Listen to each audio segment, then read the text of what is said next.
Okay, for those of you who don't know her, Talie Lewis in the first year at MSIH is essentially a walking ball of enthusiasm and optimism.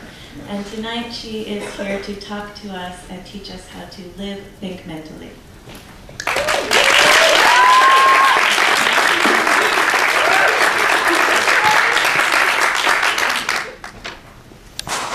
I decided there was a hole in the English language. I was searching for a word that might describe observing or participating in an interaction in a way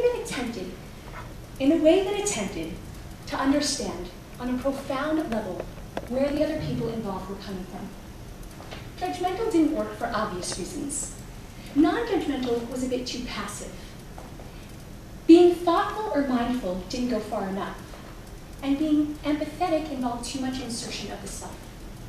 I wanted a word that would not only describe the observer, but would also honor and recognize the idea that everyone we come across has a story to share that stands completely on its own and has the power to change the way we see him or her for the better.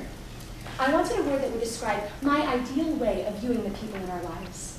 And so, disappointed that no such word existed, I decided to create my own. Thinkmental. Now, I've shared this word with many people in my life. But I think that the most profound impact that its creation has had has been the frame that it's given me. New words create new possibilities, and this word has given me the possibility of entering every interaction with an open mind. Now, certainly I have not always succeeded, but the mere existence of the word thinkmental has given me something to strive for that I can name. So now I want to share with you why I think a thinkmental approach is one worth taking. And I'll start, as anyone might, with Streptococcus pneumonia, also known as pneumococcus and one of the main bacteria responsible for causing pneumonia infections. Now, if one were to imagine what the face of a pneumococcus might look like, most people would probably think it would look like a malicious little jerk that just wants to invade your body, take your nutrients, and make you really sick. But as many of us have recently learned, this is not how pneumococci operate. Normally, they're just living around here, not making a peep, and it is only when they accidentally enter our bloodstream and go to places where they're not normally stationed that they begin to cause trouble. Now, this is not advantageous for a pneumococcus, because what happens when they begin to cause damage? Their host begins to feel symptoms, and then, if that host has access to a diagnosis and antibiotics, they're going to start taking antibiotics. And then the pneumococcus's formerly peaceful existence is going to be invaded by the war that its host is waging on it. And furthermore, if the pneumococcus accidentally kills its host, then it too is going to die soon after. So you see, the pneumococcus doesn't want to cause damage. It's really just trying to survive, and sometimes it mistakes. Now, by no means am I trying to trivialize the damage that pneumococci cause. But I am trying to show you that if we apply a thinkmental approach, even to disease-causing bacteria, it's possible to come up with a new perspective. When I first heard this story, my image of pneumococci went from something like this to something like this. Now, I realize that it's difficult to start looking at things that we're so used to seeing in a new way. And it requires a lot of optimism. And I know that that can be a huge challenge for some people, but I really believe that it's a challenge worth taking. Now, some people call this approach naive. But I really don't think that searching for stories we have yet to hear comes from a place of naivete. On the contrary, I want to suggest that a thinkmental approach be used as a tool to open our eyes to novel realities that the assumptions and the judgments we so often make blind us from. Because there is truth in so many places, some of which are really hard to find, and some of which we never even bother to look. In the Jewish oral tradition, there is a law that talked about the Jewish courts responsible for making decisions on capital cases. And the law went like this. If the court, which was made up of 71 of the wisest people in the nation, unanimously decided that the person being tried deserved capital punishment, then that decision didn't stand. Now that's really curious. 71 of the wisest people say that this person should be killed, and he's not killed? Well, the idea behind it is this. If not one of the 71 court members was able to see the other side, if not one of them was able to hear his story, internalize it, and become an advocate on his behalf, then the story was incomplete.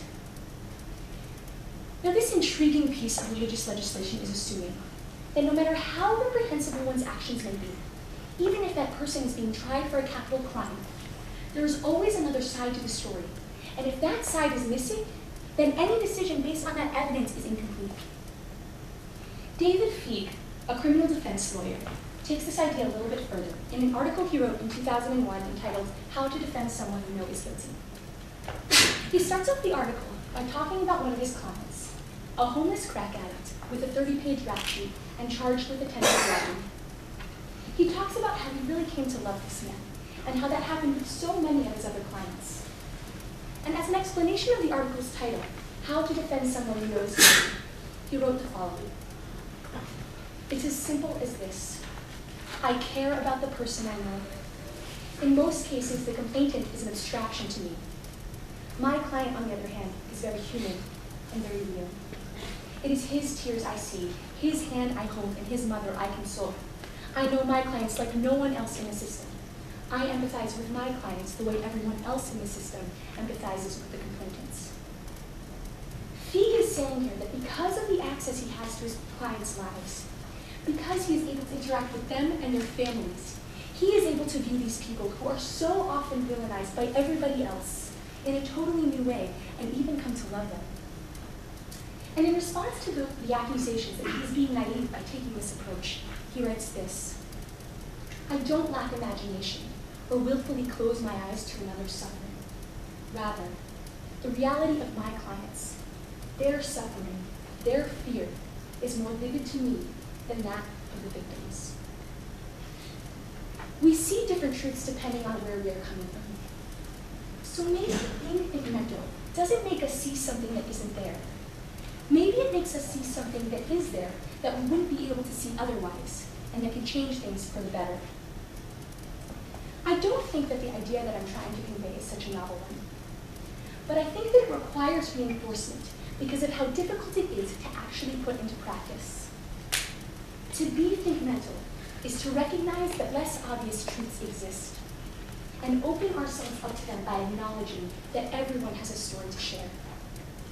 Now, certainly this is impossible sometimes. There are some situations and relationships that may be too broken to be mentored in this way. But what if those situations and relationships were the exception to a rule that what I am saying is true? What if instead of being so quick to be critical of the people in our lives, we assumed that the person standing before us, friend or enemy, had a story to share that could totally change the way that we saw him or her? What would our interactions look like if we adopted such an approach? I think that the idea of living thinkmentally is one that applies to anyone who interacts with people at any point in their lives. But I think that it has special relevance to the people in this room. We live in an extremely tense part of the world. The Middle East is so often defined by polarizing conflicts that make people stand so firmly in one ideological place that it becomes impossible to hear the stories of those on the other side.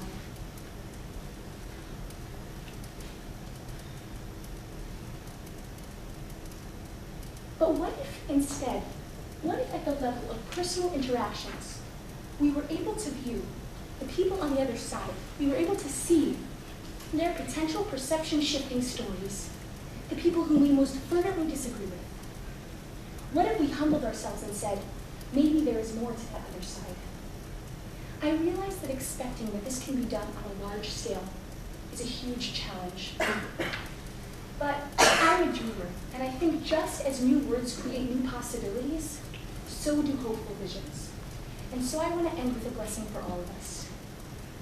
May we all be able to open our eyes and ears to the stories we have not yet heard, from those we love, but more importantly, from those we don't. Because if we can, I am so certain that we are bound to uncover beautiful truths in the most unexpected places. And I think that our world could use a lot more of those. Thank you.